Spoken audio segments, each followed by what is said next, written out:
अभी अभी बड़ी खबर सामने निकल के आ रही है, जहां पर बीजेपी यानी एनडीए गठबंधन के 22 नेताओं ने पलटी मार दिया है। रातों रात सांसद का खेल पूरी तरह से पलट चुका है, जिसके बाद गृह मंत्री अमित शाह की कुर्सी तक हिल चुकी है। दरअसल दोस्तों बता दें कि इस समय सदन में सवालों के जवाब से भाग रहे अमित शाह को लेकर एक बहुत ही बुरी खबर आ रही है, क्योंकि अमित शाह जिस बिल को लेकर संसद में पूरे कॉन्फिडेंस के साथ पास कराने की सोच रहे थे, अब इनके ही यानी एनडीए के 22 बागी विधायक हो चुके हैं। बता दें कि मानसून सत्र के दौरान भारतीय जनता पार्टी के अंदर मची इस भगदड़ ने नेताओं की नींद उड़ा दी है। बीजेपी अल्क कमान की तरफ से सख्त रिपोर्ट जारी किया गया है कि एनडीए का एक एक सांसद मानसून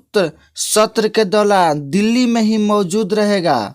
आलाकमान ने साफ चेतावनी दी है कि अगर एक भी सांसद इधर से उधर हुआ तो उस पर अब तक का सबसे कड़ा एक्शन लिया जा सकता है। लेकिन बताया जा रहा है कि गृह मंत्री अमित शाह सदन में विवादित बिल यानी एफसीआरए पेश करने की तैयारी में है, लेकिन विपक्ष ने इस पर एक ऐसा चक्रव्यूह रच दिया है कि सरकार और अमित शाह पूरे बैकफुट पर नजर आते हुए साफ नजर आ रही है। बता दें कि कांग्रेस समेत पूरे विपक्ष ने इस बिल को लेकर जबरदस्त हंगामा शुरू किया है और गृह मंत्री की जवाबदेही तय करने की मांग पर अड़ा हुआ है। सूत्रों के मुताबिक सरकार की नई रणनीति यह थी कि अगर 2/3 बहुमत का आंकड़ा पूरा नहीं होता है तो सदन में जारी भारी हंगामे के बीच विपक्ष के करीब 60 से 65 सांसदों को सस्पेंड करवाकर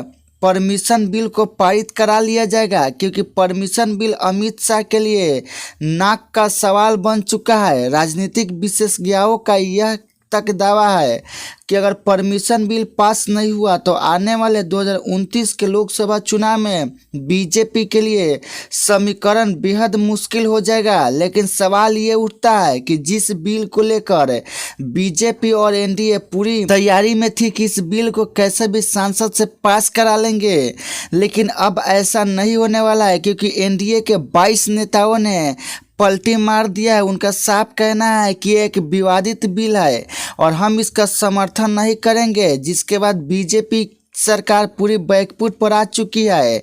अब देखना यह है कि सांसद में अमित शाह विपक्षों के सवालों का जवाब किस तरह से दे पाते हैं। क्या अमित शाह अपनी सवालों से ऐसे ही भागते रहेंगे या फिर विपक्ष का सामना करेंगे। हालांकि 22 सांसदों के बगावत के बाद अमित शाह की कुर्सी पूरी तरह से डगमगा चुकी है। तो आपकी क्या राय है, कमेंट में ज़रूर बताएं।